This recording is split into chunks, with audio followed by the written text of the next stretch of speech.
and see how I can go through it as quickly as possible. So getting on here at 50, first of all, you can see the huge amount of traffic going northbound, which is very, very typical for a Friday afternoon. It's not, again, it's not showing it here on the aggregate map, but this is heavier than usual traffic, even for a Friday for a northbound. So southbound, the speeds are generally going to be, even though it's green in this section, and this happens a lot of times, especially on Fridays, especially in rush hour, anytime 6 to 9 a.m. or 3 to 7 p.m. Rush hour is not just 9 a.m. or 8 to 9 a.m. like it used to be decades ago, or 5 to 6 p.m. So that being said, this entire stretch here is green. That just means that speeds are above 35 miles per hour. Doesn't necessarily mean that they're going the speed limit. So people get frustrated, and I usually don't go faster than 5 miles per hour over the speed limit, and I'm in a truck, so on this particular drive. So I don't go over 75 miles per hour. I'm not going to be showing the backup cam on this video, but just for purposes, now I actually exit here, so we don't need to go through my stop for my smoothie. And all of these ramps getting on and off of there's a little phantom jam right there, just because people are impatient going around the on-ramps that have to slow to 25 or 35 miles per hour, and people are very, very impatient. You can see all the traffic passing me or trying to pass me as I just try and keep my speed constant, even when I see that volume is getting heavy. I always leave that 3 to 5 second following distance in front of me, as Dr. Rick August talks about. And here I'm coming up on the plaza, which is, if I take my map here, the plaza is, that the plaza gets annoying right there. There's an example, because everybody is jockeying for position in the, let's see, where was I? I was up here at the plaza.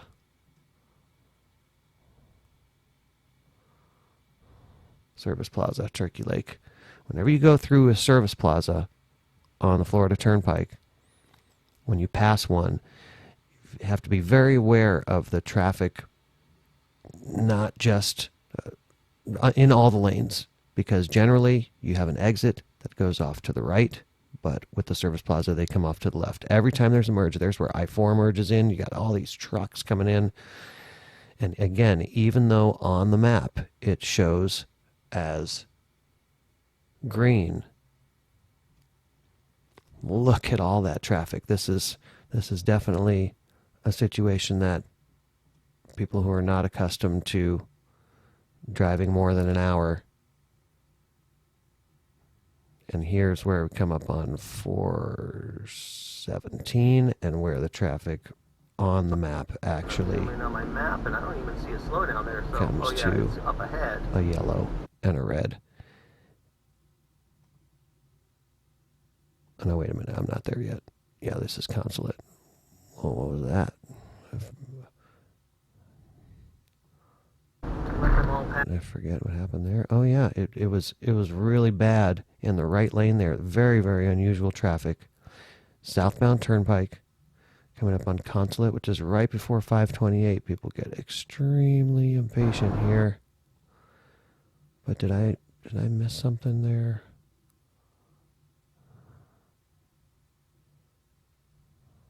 Looked like I came to a stop, didn't it?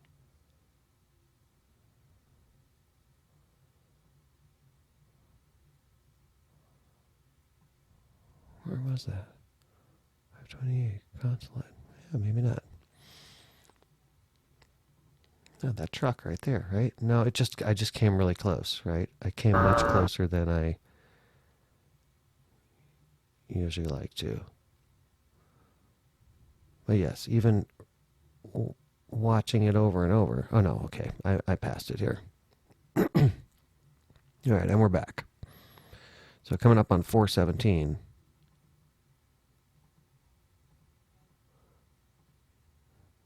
This is where we get the jam. And even in heavy traffic, look at all of that distance I'm leaving ahead of me. I want to leave that, all of that following distance, no matter what speed I'm going at. Leave all that space around me, and you can see even as I speed it up. That's the first time I come, times come to a stop. While all these other cars are jockeying for positions, how many times did I come to a stop there? Only 2.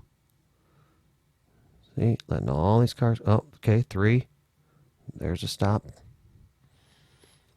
But here I know the lane merges, so I leave enough room. No stops, all through this yellow, and then it picks up back to green.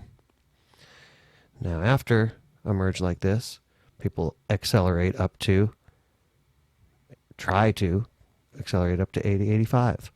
But as you can see on the other side too, it's anytime there's an off-ramp, an on-ramp, any mixture of those, you can see them coming when you can see an overpass. But this is a typical drive on a Friday, southbound on the Turnpike. It gets worse when you get past Miami. I didn't go that far on this trip. That is way down here by St. Cloud now, I believe. And so this whole stretch, I'm finally up to 70 miles an hour, but there are spots like here coming up to the next rest area. What is that, Canoe Creek? Or Fort Drum? That's going to be 3 Lakes Plaza.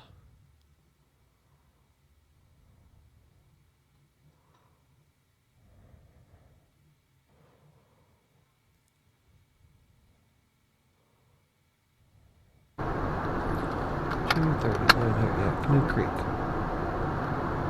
And we got 229 to 193. It's a 30-mile stretch. One of the longest stretches of highway with no exits in the country.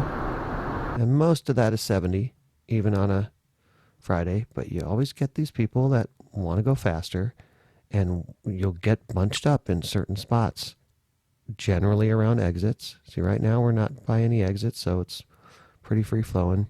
I'm letting everybody go around me that's going 85, 90, whatever they're going, because I'm going 70, 75.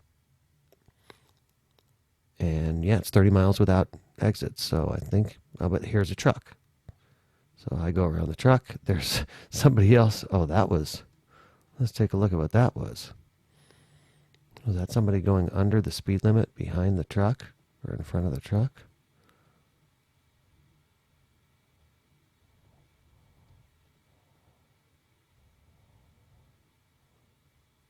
Yes, I think that's what that was. Let's see. See, it's just busy. Even though I'm going 70, it's busy. And that's where I get off. So this is a short one. This is really just going through Orlando on a Friday afternoon. And you get these are true phantom jams. Middle of nowhere. People step on their brake. But generally, they are caused by,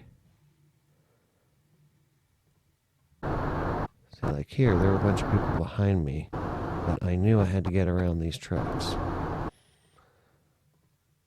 And then I slipped on over. Always get over to the right once you pass. So there we go. My first Turnpike traffic video. Southbound Turnpike.